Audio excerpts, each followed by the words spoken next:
Okay student, आता लवकरच तुमच्या एक्झाम सुरू होणार आहेत. आजचा आपला हा टॉपिक लास्ट होता. आता मी यावर तुम्हाला काही प्रश्न विचारणार आहे. तयार आहात ना सर्वजण? हो. तर आता मला सांगा, हा काव्यसंग्रह कोणी लिहिला? निंगी, तू सांग. कुसुमाग्रज. Very good. बस खाली. कुसुमाग्रजांचं पूर्ण नाव काय? कोणाला माहिती आहे का? शंभू सांग, तू सांग. विष्णू वामन शिरवाडकर. ठीक आहे, बस खाली. ह्या काव्यसंग्रहाचा परिचय सांगा. कोणाला येत आहे? कमळी आणि नमिता, तुम्हाला दोघींनाच येते? ठीक आहे. नमिता, पहिलं तू सांग. काव्यसंग्रह विशाखा, लेखक कुसुमाग्रज आणि प्रकाशन 1942. ठीक आहे, गुड. बस आता कमी तू.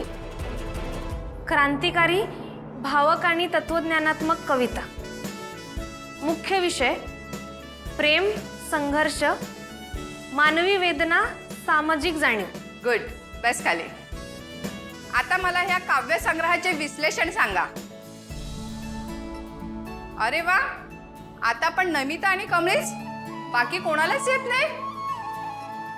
ठीक आहे. आता कमी, पहिल्यांदा तू सांग. क्रांतीचा आवाज, मानवी भावना. छान, व्हेरी गुड. बस खाली. आता नमिता, तू सांग. भाषा आणि शैली आणि तत्वज्ञान. Okay, very good. बस. तुमच्या दोघींचा अभ्यास तर खूपच छान झालेला आहे. दोघी पण एकमेकींना टफ फाईट देणार आहात. मला तर वाटतं ह्या वर्षी बहुतेक तुमच्या दोघींपैकीच कोणतरी कॉलेजमधून पहिला येईल. हां, मग आम्ही तर तुझं तोंडच बघायला आलोय ना. काही झालं ना तरी टॉपर म्हणजे अनिका महाजनच होणार. फर्स्ट येणार म्हण. आरशात तोंड बघ तुझं. पहिली तर कमळीच येणार. तू वर्षात तोंड बघ. आणि कमी फर्स्ट आहे ना. हिम्मत आहे तर लाव ना बेट.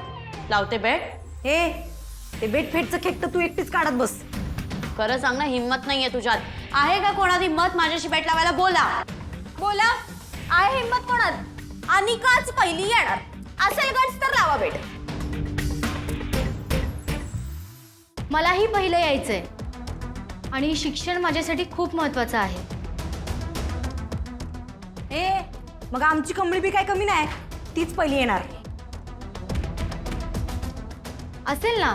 कमळी पण हुशार असेल, पण मलाच पहिलं यायचंय आणि यासाठी मी काहीही करायला तयार आहे. ओके, म्हणजे हिला बकरा बनवून मी कमीला बाजूला करू शकते.